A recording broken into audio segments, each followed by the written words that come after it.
आपका स्वागत है हिंदी व्याकरण क्लासेज में। आपका स्वागत है हिंदी व्याकरण क्लासेज में। चर्चा करेंगे हम उपसर्ग पे। उपसर्ग नि उपसर्ग है। नि उपसर्ग का अर्थ होता है बिना विशेष। बिना विशेष नि उपसर्ग का जो अर्थ होता है बिना विशेष। सामान्य शब्द निगम, निवास, निबंध, ये सामान्य शब्द है जिनमें नि उपसर्ग का हमें सीधा पता चल रहा है कि नि उपसर्ग अलग करने के बाद में जो शब्द बचेंगे, नि उपसर्ग अलग करेंगे गम बचेगा, नि अलग करेंगे वास बचेगा और नि अलग करेंगे तो बंध बचेगा निबंध में। लेकिन संधि शब्द देखिए न्याय, न्यास, निषेध,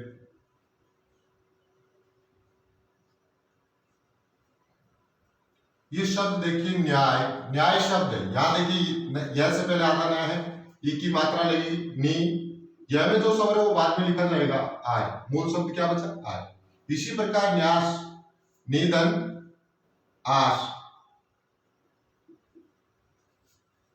निषेध, यहां देखिए नी। अब ये जो ई के कारण दंत्य से मूर्धन्य से में बदलेगा, वापिस जब मूल शब्द बनाएंगे वापस तो मूर्धन्य स को दंत्य स में बदल देंगे। मूल शब्द क्या होगा? शेद।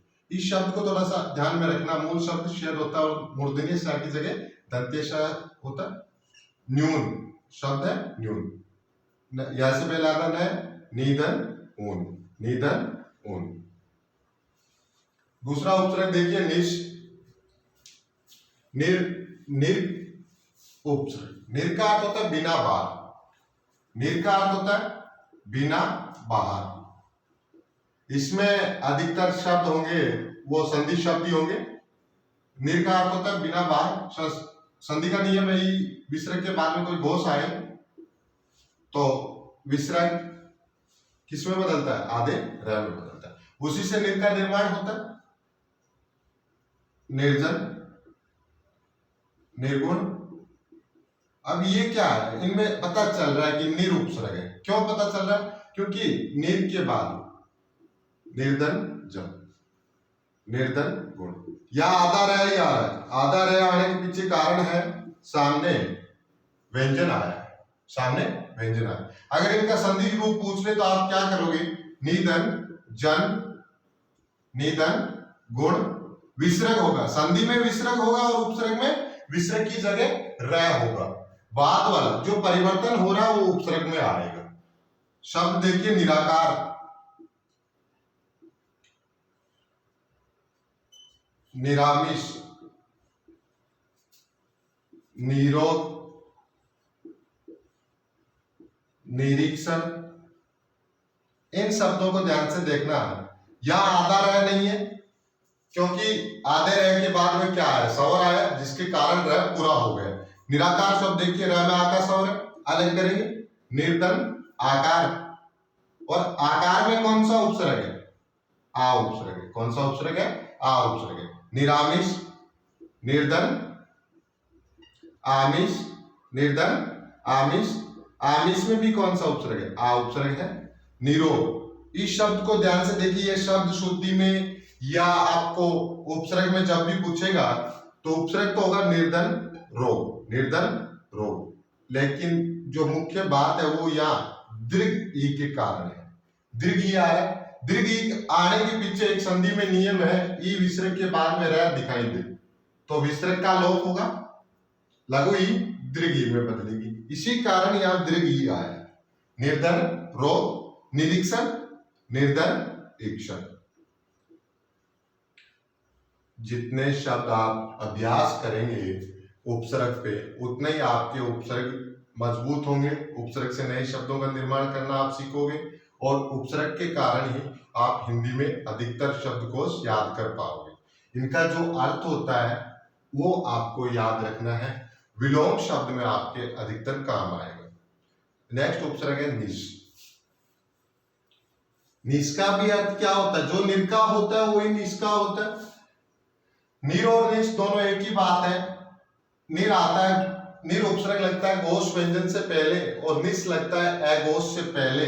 निश का अर्थ भी क्या होता है? बिना बाहर, बिना बाहर। यहाँ देखिए निस उपसर्ग का प्रयोग होता है वो अघोष व्यंजन से पहले होता है। किससे पहले होता है?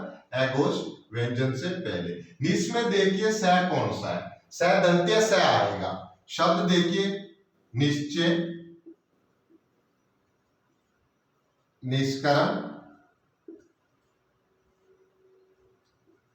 निष्पाप, निष्फल, निस्तार, निस्वार्थ,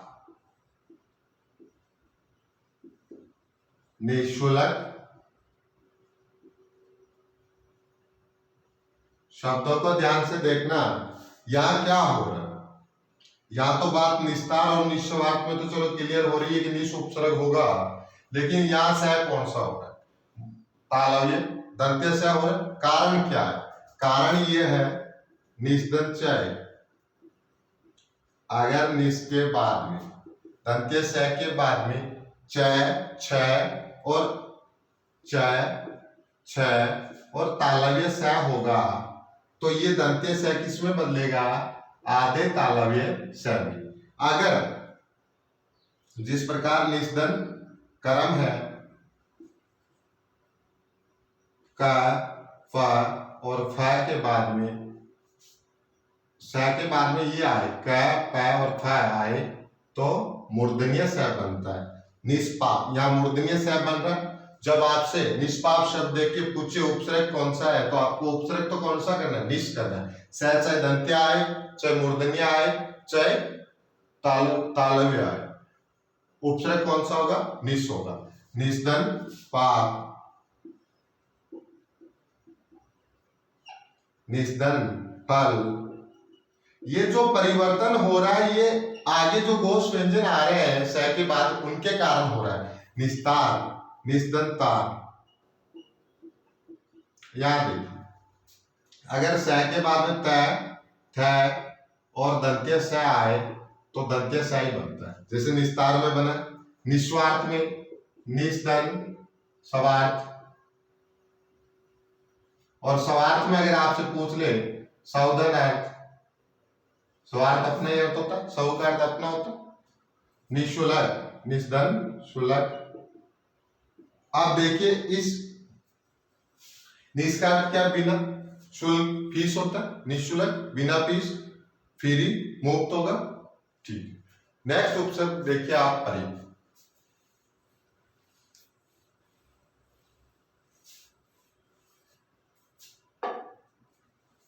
परि उपसर्ग है। परि उपसर्ग का जो अर्थ होता है वो होता है चारों ओर या पास। क्या होता है? पास। सामान्य शब्द परिवार, परिहास, परिश्रम,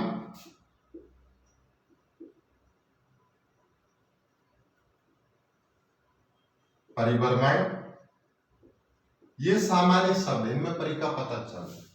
लेकिन अगर संधि रूप आ जाए, परीक्षा, पर्यावरण, पर्यवसान, पर्यवेक्षण, याद रखिए।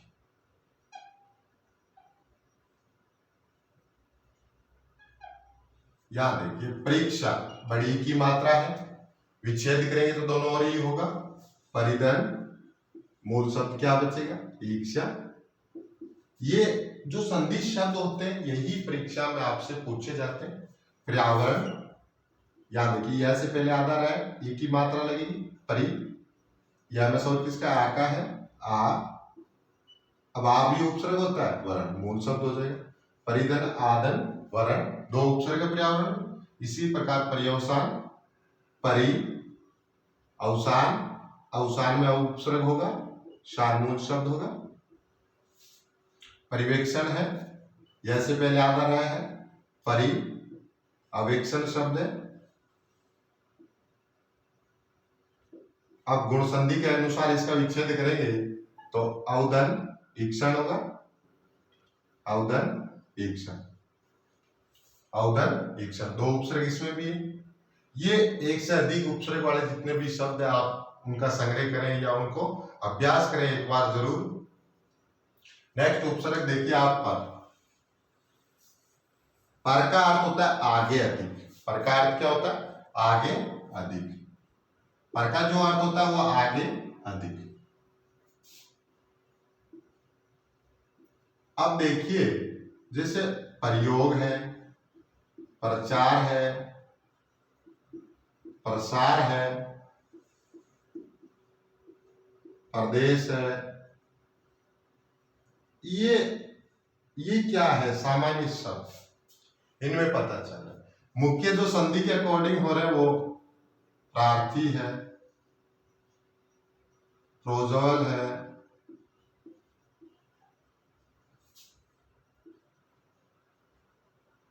प्राचार्य है, प्रेषक है, प्रेषण है।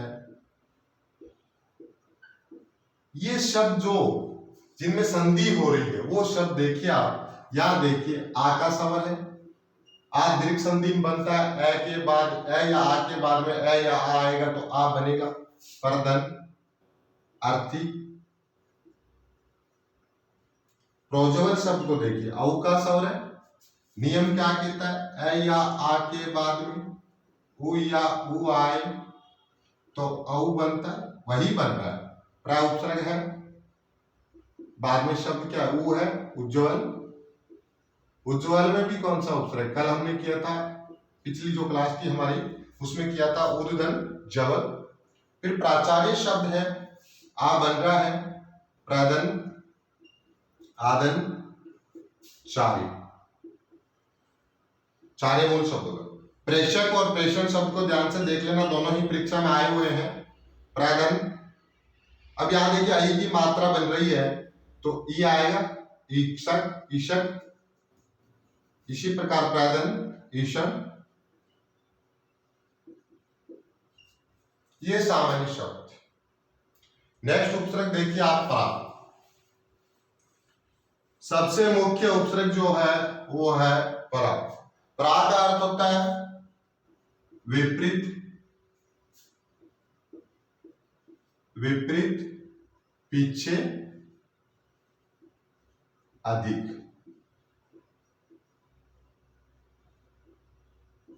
अधिक। प्रा का जो अर्थ होता है विपरीत, पीछे, अधिक। अब प्रा भी ज्यादा शब्द नहीं है लेकिन प्रा उपसर्ग अलग करना थोड़ा मुश्किल है। पराजय सबसे ज्यादा पूछा हुआ शब्द। पराभव, पराकाष्ठा, परावर्तन। 7-8 शब्द है। प्राविद्या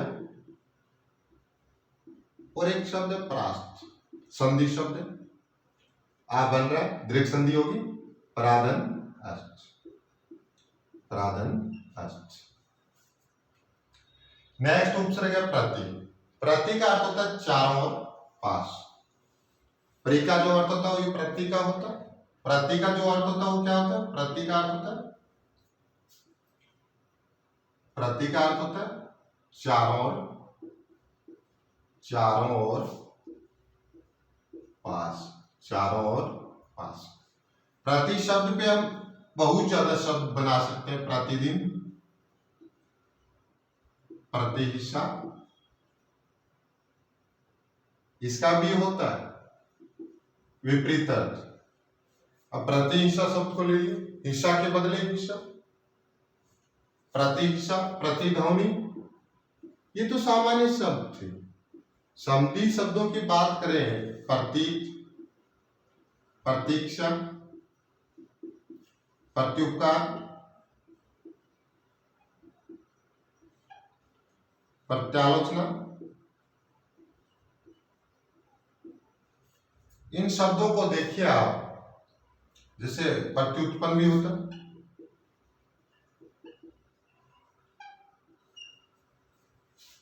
और प्रत्यक्ष भी होता है, बहुत शब्द है। याद रखिए बड़ी की मात्रा है, प्रतिदिन इत होगा। क्योंकि ई और ई मिलके तो बड़ी ई बनती है। प्रतीक्षा, प्रतिधन, ईक्षा। यण संधि अगर आपको आती है तो उपसर्ग में कोई दिक्कत नहीं आएगी। यहां देखिए, जैसे पहले आधा ता है, ई की मात्रा लगाएंगे, प्रति, या में जो स्वर है बाद में लिखेंगे, या उनका स्वर है, उप, उपसर्ग होगा, कार मूल शब्द होगा, उपकार, प्रत्यालोचना, प्रतिदन, आदन, लोचना, आलोचना होगा। प्रत्युत्पन्न को देखिए, प्रतिदन, याद रखिए, यू में का स्वर है, उत्पन्न, उत्पन्न में भी कौन सा समास होगा, उद समास होगा, पन मूल शब्द होगा, पन मूल शब्द। जितना आप अभ्यास करोगे उपसर्ग में उतना ही निखार आएगा। वी उपसर्ग है। नेक्स्ट उपसर्ग कौन सा है, वी। वी उपसर्ग का अर्थ होता है भिन्न, अर्थात अलग, विशेष या अभाव। भिन्न, विशेष, अभाव, भिन्न, विशेष, अभाव, भिन्न, विशेष, अभाव। वी जैसे विवाह है। अब आप कहोगे विवाह में विशेष क्या है? वाह का अर्थ होता है ढोना, विशेष रूप से ढोना। विवाह के बाद में एक नया जीवन शुरू हो जाता है ढोने का। विवाह, विधवा। अब दवा का अर्थ क्या होता है? पति होता है, वी मन अभाव भी होता है। जिसके पति का अभाव है उसको विधवा बोलते हैं। वियोग, योग का अभाव है। विदेश, देश का अभाव है। और संधि शब्दों पे बात करें तो व्याकरण, स्वयं शब्द देखिए, यह से पहले आधा हुआ है, यह से पहले आधा हुआ है, ई का स्वर लगेगा, यह में जो स्वर बाद में लिखा जाएगा आ भी उपसर्ग होगा, करण। पूछ ले व्याकरण शब्द में कितने उपसर्ग है? 2 उपसर्ग है, विधन, आदन, करण। इसी प्रकार व्यवसाय, याद है, यह से पहले आधा हुआ है, ई की मात्रा लगी, विधन, औदन, सार, विधन, औदन, सार।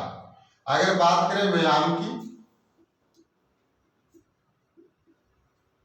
यह से पहले आधा हुआ है, वी, या में आका समझ आ, याम।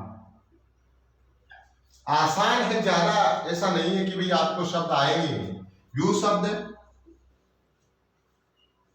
विधन, उहु, ये जो शब्द है ये सारे संधि के अनुसार हो रहे हैं। अगर आपको संधि आएगी तो उपसर्ग आएंगे, संधि नहीं आएगी तो कोई भी आपको उपसर्ग नहीं सिखा सकता। और कोई उपसर्ग का शॉर्ट तरीका भी नहीं होता कि आप भी अपने एक शॉर्ट तरीका अपना के उपसर्ग सीख ले।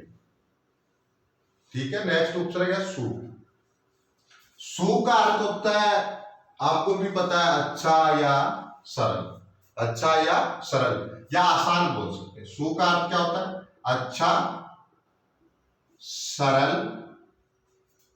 अच्छा, सरल या आसान। शब्द देखिए, सुलभ,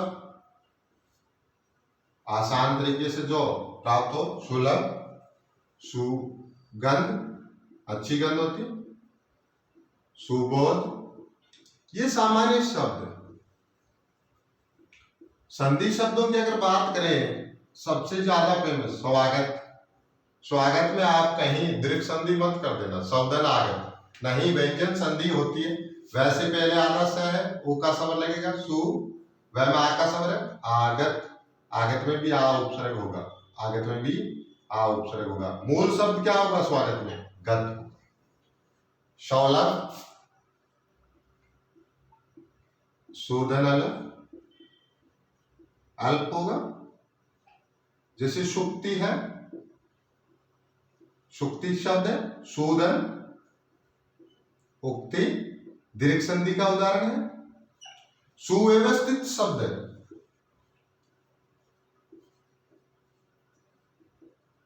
शब्द क्या है? सुव्यवस्थित। कितने उपसर्ग है? पहला सु होगा, फिर व्यवस्थित शब्द को देखिए, याद रखिए, या से पहले आधा है, ई की मात्रा लगी, वी, या में सवाल किसका है, ए का है, ए लिख देंगे, अवस्थित। अब अवस्थित शब्द में भी क्या है, अ उपसर्ग है। क्या उपसर्ग है, अ। तो कितने उपसर्ग हो गए, सु, वी, औ, मूल शब्द स्थित। अब नेक्स्ट उपसर्ग देखिए, अपी। एक छोटा सा उपसर्ग जो कम ही पूछा जाता है, लेकिन जब भी पूछेंगे तो दिक्कत आएगी। अपी का अर्थ होता है भी। अपी का अर्थ क्या होता है, भी। अपितु, अपिहित, अपिध। सामान्य सा है, ज्यादा संधि शब्द भी नहीं है, 3-4 शब्द इसमें। नेक्स्ट उपसर्ग है सम। हमने नियम किया था, मैं के बाद में कोई अनुसार मैं के बाद में कोई व्यंजन आए तो मैं अनुस्वार में बदलता, वही उपसर्ग है। अगर सामने सवर होगा तो मैं पूरा हो जाएगा। देखिए शकल, यहां जो अनुस्वार दिखाई दे रहा है वो किस में बदलेगा, विच्छेद करते वक्त मैं में बदलेगा। संचय, संविधान, संयोग, ये संधि शब्द से ही होगा। संतोष, समायोजन, समायोजन शब्द जैसे आकाश और सम, धन, आदन, योजन, समधन, आदन, योजन। समायोजन शब्द को देखिए, आकाश और आ रहा है इसलिए क्या बना है, समायोजन में समधन, आदन, योजन। एक शब्द जो सबसे मुख्य है, सन्यासी। याद देखिए, न आए, दो न आए, संधि करते तो भी ऐसा ही होता, समधन न्यासी। और उपसर्ग भी कौन सा होगा, सम। सन्यासी को मोस्ट है, सन्यासी, समधन, न्यासी। अब न्यासी शब्द में कौन सा उपसर्ग होगा, नि, धन, आशी, सन्यासी।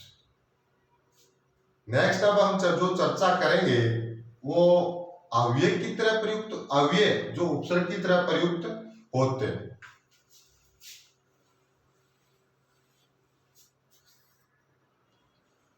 अव्यय जो उपसर्ग की तरह प्रयुक्त होते हैं उन पे चर्चा करेंगे हम। दो उपसर्ग है, पहले अ और अन। दोनों को ध्यान से देखना, अ और अन बड़े काम के हैं। अनु उपसर्ग आएगा जब तो अन उपसर्ग भी होगा वहां। दोनों का अर्थ होता है नहीं, अभाव। दोनों का अर्थ क्या होता है, नहीं या अभाव। अभाव में भी अर्थ उपसर्ग कौन सा है, अ उपसर्ग। अ पे हम शब्द करते हैं 2014 PSI का आया हुआ अप्रत्याशित। अप्रत्याशित, अ उपसर्ग है, फिर शब्द क्या बचा, प्रत्याशित। प्रत्याशित शब्द को देखिए, यह से पहले आधा तय है, प्रति उपसर्ग होगा आशित। अब आशित शब्द को ध्यान से देखो। नेक्स्ट अध्याय जो हम प्रत्यय करेंगे उसमें इत प्रत्यय आएगा। अगर यहां आशित में से इत प्रत्यय अलग करेंगे, मूल शब्द क्या बचेगा, आशा बचेगा। प्रश्न पूछने वाले पे निर्भर करता है कि उसने प्रश्न किस प्रकार का पूछा है। अगर पूछ ले अप्रत्याशित का मूल शब्द क्या है, सीधा पूछ ले अप्रत्याशित का मूल शब्द क्या है, आशित है। अगर उपसर्ग और प्रत्यय अलग करने के बाद में मूल शब्द पूछे तो आशा मूल शब्द बचेगा। एक शब्द देखिए, अव्यय, व्यय का अर्थ होता खर्च होना, अव्यय खर्च नहीं होना। अ उपसर्ग है, व्यय में या से पहले आधा व्यय है, ई की मात्रा लगेगी, वी, अ मूल शब्द बच जाए। अ का ताना होता विशेष रूप से खर्चा, व्यय, अव्यय। और जो संधि शब्द नहीं है वो बहुत है, अपरिचित है, सीधा सा आ गया, ज्यादा कुछ नहीं है, अपरि और चित। अज्ञान, ये विलोम शब्द में काम है। अब चर्चा करते हैं अनुपसर्ग। अ उपसर्ग का प्रयोग किसके साथ होता है, व्यंजन के साथ। अन उपसर्ग का प्रयोग किसके साथ होता है, सवर के साथ होता है। देखिए शब्द अनेक, पूछ ले अनेक में मूल शब्द क्या है, उपसर्ग कौन सा है। कहीं उपसर्ग आप अ मत करते, जब न पूरा हो न पूरा हो तो वहां अन उपसर्ग हो सकता है। ध्यान से देखना, अलग करेंगे। अन, धन, एक, ये स्वर था। मूल शब्द का प्रथम वर्ण क्या था? स्वर था। उसके कारण उपसर्ग कौन सा लगा? अन लगा। स्वर से शुरू होने वाले मूल शब्दों का नहीं और अभाव में अर्थ लेने के लिए हम किस उपसर्ग का प्रयोग करेंगे? अन उपसर्ग का प्रयोग करेंगे। शब्द देखिए, अनादि, अनधन, आदि। यहां भी स्वर से शुरू हो रहा है शब्द। अनुपयोगी, अनुचित, इन दोनों शब्दों को देखिए। अनुदार, तीन शब्द, तीनों को ध्यान से देखना। अनु आ रहा है, अनु आ रहा है। जब भी आपसे अनु उपसर्ग पूछा जाएगा, उसमें अनु उपसर्ग लगा हुआ शब्द नहीं है, इन तीनों में से एक ऑप्शन जरूर है। और पता भी नहीं चलेगा किसमें अनु है, किसमें नहीं है। या अनु उपसर्ग नहीं है, या उपसर्ग कौन सा है? अन है। क्यों? क्योंकि स्वर से शुरू हो रहा है शब्द। अन, धन, उपयोगी। अब जो ये आधा न था, उसमें उ का स्वर जुड़ेगा, अनु। अब जो बचा है वो लिख देंगे, उपयोगी। अनु, अनधन, अब भी उपसर्ग है, योगी मूल शब्द बच जाएगा। योगी में ई प्रत्यय अलग करेंगे, योग मूल शब्द बच जाएगा। अनुचित है, नु, अन, धन, उचित, उचित में वो मत करना एक बार। अनुदार है, अन, धन, उदार, उदार में उदधन, उदार में उदार ही होगा, उद नहीं होगा। उदार मूल शब्द होगा, अनधन, उदार। इसी प्रकार अगर हम शब्द करें, एक शब्द है अनाहुत। इस शब्द को इसलिए बता रहा हूं क्योंकि मूल शब्द जो बचेगा वो देखिए, अनाहुत शब्द है, वो बड़ा होगा अनाहुत। अनधन, आहुत, अनधन, आहुत। जो आपको दिक्कतें आ रही है, विलोम शब्द हो, चाहे शब्द युगम हो, चाहे वाक्यांश के लिए एक शब्द हो, चाहे परावाची, जहां आप लापरवाही कर रहे हैं पढ़ने में, शब्द को ध्यान से नहीं पढ़ रहे हैं, वहां दिक्कत आ रही है। अनाहुत शब्द देखिए, अन का अर्थ होता नहीं, आहुत का अर्थ होता बुलाना। जिसको नहीं बुलाया वो अनाहुत होगा, बिना बुलाया आ जाए, अनाहुत। आहूत शब्द में देखिए, हु में वो बड़ा है, इसका अर्थ क्या होता है? बुलाना होता है। अगर आहूत होता,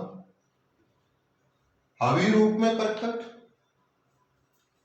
आहुति होता, आहुति होता तो हवन सामग्री बोल सकते, हवन में डाली गई सामग्री, चुनौती बोल सकते, या हम क्या बोल सकते हैं? बलि।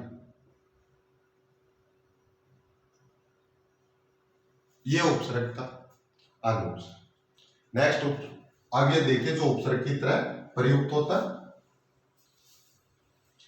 अदय। कौन सा है? अदय। विसर्ग संधि का हमने पहला नियम किया है, विसर्ग के बाद में कोई घोष आए तो विसर्ग किसमें बदलता है? औ में बदलता है। अदय, अदय का अर्थ क्या होता है? उस समय भी मैंने चर्चा की थी इस पे, नीचे। अर्थ क्या होता है? नीचे।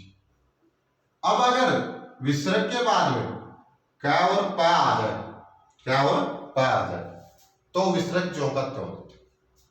अदय बदन। अब अदय बदन शब्द है, इसमें विसर्ग औ में क्यों नहीं बदला? क्योंकि सामने प था, या क हो, तो विसर्ग ज्यों का त्यों रहता है। शब्द देखिए आप, अधोगति, अधोगति। यहां औ बनने के पीछे रीजन क्या था वो देखिए। अदयधन, गति, गति मूल शब्द है, अविसर्ग था। अविसर्ग के बाद में कोई भी घोष आए तो अविसर्ग औ में बदलता है, वही हो रहा है। अविसर्ग के बाद में कोई घोष आए तो अविसर्ग औ में बदलता है। गय, गय क्या है? घोष व्यंजन है। अविसर्ग किस में बदला? औ। शब्द क्या बना? अधोगति। इसी प्रकार के अन्य शब्द हैं, अधोभाग, अधोमुख और अधोबस्तर। ये शब्द क्या है? संधि से बने हुए शब्द सारे। तो अदय का अर्थ क्या होता है? नीचे। अगर क्या और क्या सामने हो तो विसर्ग ज्यों का त्यों रहेगा। अगर घोष होगा तो विसर्ग औ में बदल जाएगा। नेक्स्ट उपसर्ग देखिए, दो उपसर्ग है, दुविधा भी रहती है हमेशा कि कौन सा शुद्ध होता है कौन सा अशुद्ध होता है। देखिए एक अंतर है जिसमें र आता है, एक अंतर र, फर्क, फर्क इन दोनों के मध्य क्या है? इसका अर्थ होता है भीतर मध्य, भीतर मध्य, और इसका अर्थ होता है के बीच में या बीच में। मैं दो शब्द लिख रहा हूं, जैसे अंतरराष्ट्रीय, अंतरराष्ट्रीय, अंतरराष्ट्रीय, एक शब्द है अंतरराष्ट्रीय, अंतरराष्ट्रीय। बात शुद्धिकरण की आए, दोनों ही शुद्ध होते हैं, दोनों का अलग अर्थ है। या अंतरराष्ट्रीय राष्ट्र के मध्य या राष्ट्र के भीतर। अब भारत की अंदर की जो बात है या भीतर की जो बात अंतरराष्ट्रीय, दो देशों के मध्य की बात है, के बीच में दो देश जहां आ जाए वह क्या होगा? अंतरराष्ट्रीय। इसी प्रकार अंतरजातीय, दो जातियों के मध्य, और अंतरजातीय रह आधा होगा तो जाति के मध्य, और अंतरजातीय दो जातियों के मध्य या दो जातियों के बीच में। ये जो अंतर उपसर्ग की अवयव उपसर्ग की तरह प्रयुक्त हुआ वो किसके कारण? अंत्य शब्द किया था हमने, अपवाद स्वरूप। अंत्य के बाद में अगर घोष आए कोई, अंत्य के बाद में अगर कोई घोष आए तो विसर्ग र में बदलता है, विसर्ग आधे र में बदलता है। और अंत्य के बाद में कोई घोष आए तो विसर्ग आधे र में बदलता है, और अगर क और प आ जाए तो विसर्ग ज्यों का त्यों रहता है। अब एक शब्द है अंत्यकरण, अंत्यकरण, इस शब्द को ध्यान से देखना, अंत्यकरण। यहां विसर्ग किसी में नहीं बदला, विसर्ग ज्यों का त्यों रहा है। और पूछ ले अंत्यकरण में उपसर्ग कौन सा है, तो अंत्य उपसर्ग नहीं है, उपसर्ग कौन सा है? अंतर है। उपसर्ग कौन सा है? अंतर है। लेकिन विच्छेद जब करेंगे तो अंत्यादन राष्ट्रीय, अंत्यादन राष्ट्रीय होगा। शब्द देखिए अंतर्गत, एक शब्द जो हमेशा हम अशुद्ध पढ़ते हैं, अंतर्ध्यान, अंतर्ध्यान नहीं होता है, अंतर्धान होता है। ये शुद्ध, इसको ध्यान से देखना, ये शब्द शुद्धि में काम आएगा, अंतर्धान। और इस पे अगर चर्चा करें तो अंतरजातीय हो जाएगा, अंतरदेशीय हो जाएगा।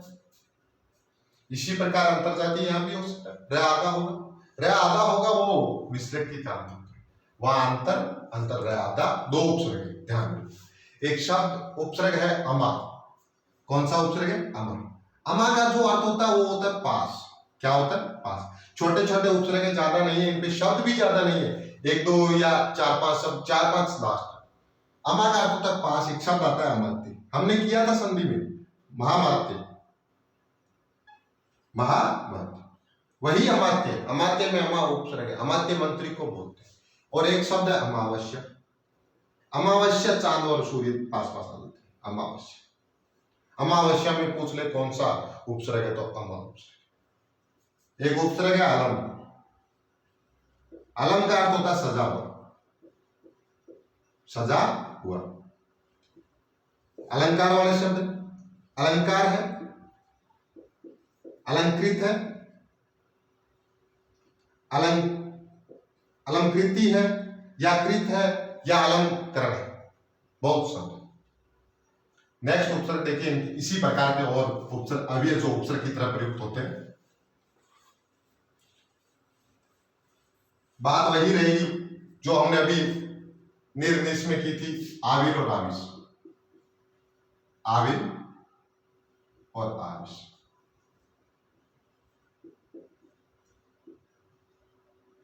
बात वही है, नियम किया था ई विसर्ग ऊ विसर्ग के बाद में, ई विसर्ग और ऊ विसर्ग के बाद में, यही है। ई विसर्ग के बाद में कोई घोष आए तो विसर्ग किसमें बदलता है? रह में बदल रहा है, वही यहां बन रहा है आविर।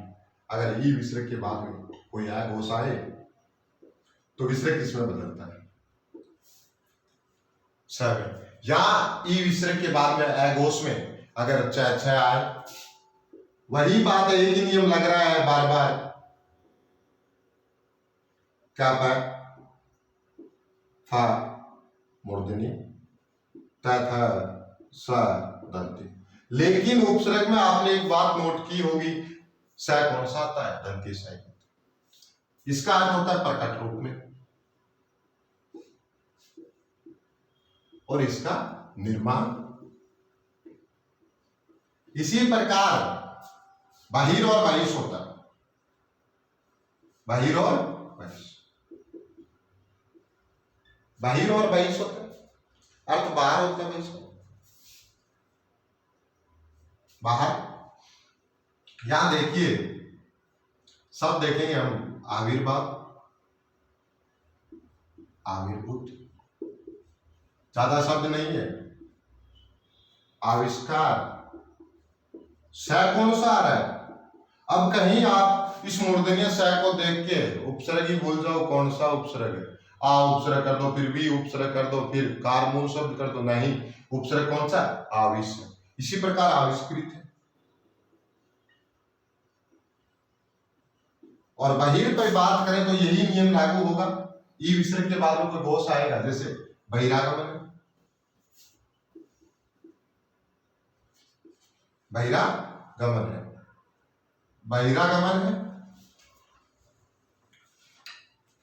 बहिरागमन है, बहिरागत शब्द है। बहिरागमन जो शब्द है वहां देखिए, या आका शब्द है, सामने आए, आदन गमन। बहिर और बहिष दोनों का अर्थ क्या होता है? बाहर। दोनों का अर्थ क्या होता है? बाहर। ई स्वर के बाद में कोई घोष आए तो स्वर विसर्ग किसमें बदलेगा? आधे रे में बदलेगा। जैसे बहिरंग होता है, बहिर्दनंग, बहिर्जात, बहुत शब्द। अगर आप संधि शब्द करेंगे तो वहां क्लियर हो जाएगा। बहिष पे बहिष्कार, समूर्धन्य बन रहा है, कारण क्या है? का है बहिष्कृत। ये बहिष, आवेश, आविर, अव्यय है जो उपसर्ग की तरह हिंदी में प्रयुक्त होते हैं और नए शब्दों का निर्माण करते हैं। चर्चा करते हैं प्रादुर पे। नेक्स्ट अव्यय जो उपसर्ग की तरह प्रयुक्त होता है, प्रादुर। प्रादुर का अर्थ होता है पुण्य, प्रादुर का अर्थ होता है पुण्य, प्रादुर का अर्थ होता है पुण्य। शब्द पे चर्चा करेंगे। नियम वही है, वो विसर्ग के बाद में, वो विसर्ग के बाद में, अगर वो विसर्ग के बाद में घोष आए तो विसर्ग कारण। शब्द देखिए प्रादुर्भाव, शब्द शुद्धि में आप इनको रटते हैं, रटने वाला काम ही नहीं करना आपको। प्रादुर्भूत, प्रादुर्भाव और प्रादुर्भूत शब्द है और ज्यादा कुछ है नहीं, रटना नहीं है। वो विसर्ग के बाद में घोष आएगा, विसर्ग है। पूर्व, पूर्व का देखिए, पहले, पहले होगा, पूर्वज है, पूर्वज है, पूर्व पक्ष है, पूर्वाग्रह है, पूर्वोदर। अब यहां देखिए आ बन रहा है, क्या बन रहा है? आ बन रहा है, आगे दीर्घ संधि है, आ उपसर्ग अलग हो जाएगा, ग्रह मूल, पूर्वोदन, आदन, ग्रह, पूर्वाग्रह। और इसी प्रकार एक शब्द पूर्वानुमान,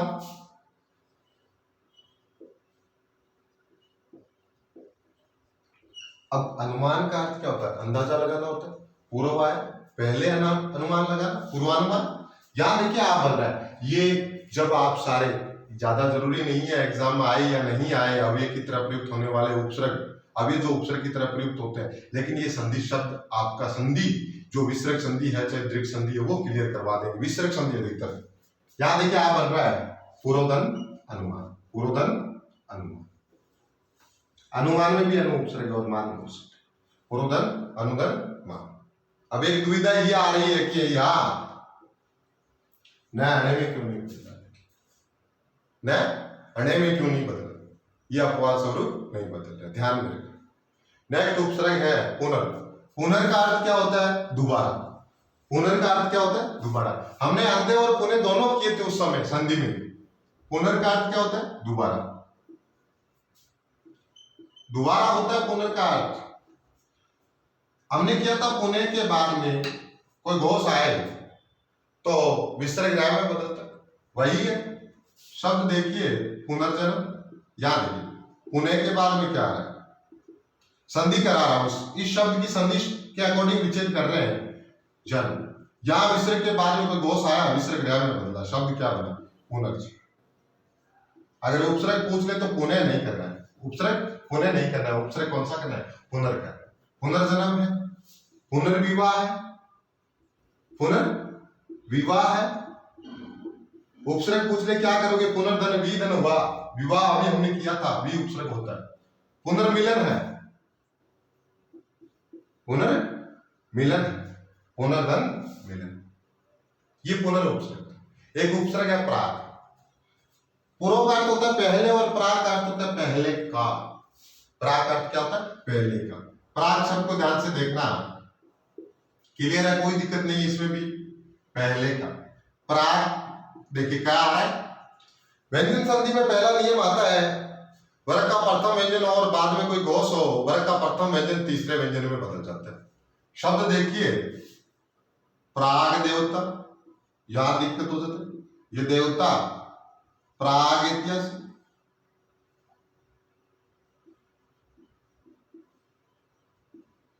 प्राग कथन। मैं तीनों शब्दों को बताऊंगा आपको। तीसरा है, तीसरा विच्छेद करते वक्त किसमें बदलेगा, पहले में बदलेगा, विच्छेद कीजिए, प्राग धन देवता। अब ये क्या है, जो क्या के बाद में कोई घोष आया है, इसके कारण क्या अपने तीसरे रूप में बदला है, प्राग देवता। प्राग देवता शब्द आ जाएगा, आप, मैं कह रहा हूं आप उपसर्ग ढूंढ नहीं पाओगे कौन सा उपसर्ग है। इसके लिए पहले ही कह रहा था कि संधि का अभ्यास कीजिए, संधि के बगैर उपसर्ग निर्थक है। प्राग ऐतिहासिक शब्द है, यहाँ गया पे सवर लगा हुआ है, आई का विच्छेद करेंगे, प्रागधन ऐतिहासिक, प्रागधन ऐतिहासिक। इसी प्राग कथन है, इसमें तो ज्यादा कुछ है ही नहीं, प्राग स्वयं आया हुआ है, प्राक्तन कथन, प्राक्तन कथन, प्राग वैदिक है। आज के लिए आप इतना ही, बाकी चर्चा हम कल करेंगे।